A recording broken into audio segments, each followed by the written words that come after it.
विवाह के 2 वर्ष तक प्रेम भरे संबंधों के बाद जब अदिति गर्भवती होने पर अपने घर राजस्थान जा रही थी, पति शहर से बाहर थे और उन्होंने एक रिश्तेदार को अदिति को स्टेशन से ट्रेन में बिठाने के लिए कहा था। लेकिन ट्रेन के लेट होने के कारण वह रिश्तेदार उसे प्लेटफॉर्म पर सामान सहित बिठाकर चला गया। अदिति को ट्रेन 5वें प्लेटफॉर्म से पकड़नी थी और उसे 7वां महीना चल रहा था। सामान अधिक होने के कारण उसने एक दुबले पतले बुजुर्ग कुली से बात कर ली। उस कुली की आंखों में पेट पालने की विवशता झलक रही थी। अदिति ने 15 रुपए में तय किया और बैठकर ट्रेन का इंतजार करने लगी। 1.5 घंटे बाद जब ट्रेन आने की घोषणा हुई तो बुजुर्ग कुली कहीं नजर नहीं आ रहा था और दूसरा कोई कुली भी खाली नहीं था। रात के 12:30 बज चुके थे और अदिति का मन घबराने लगा। तभी दूर से वह बुजुर्ग कुली भागता हुआ आता दिखाई दिया।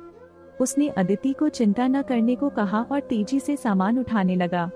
ट्रेन का प्लेटफॉर्म अचानक बदलकर 9 नंबर हो गया था, इसलिए पुल पार करना पड़ा।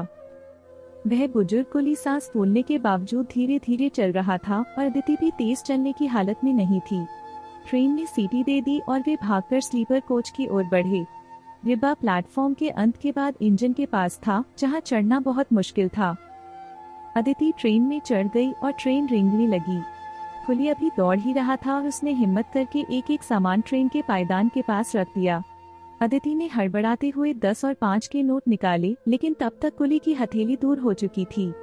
ट्रेन की रफ्तार भी तेज हो गई थी।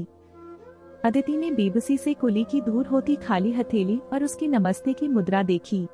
उस बुजुर्ग की गरीबी, उसकी मेहनत और सहयोग सब अदिति की आंखों में कौंध गए।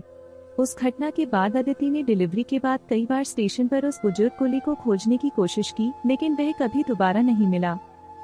आज अदिति जगह जगह दान करती है, मगर आज तक कोई भी दान उस कर्ज को नहीं उतार पाया जो उस रात उस बुजुर्ग कुली की कर्मठ हथेली ने किया था।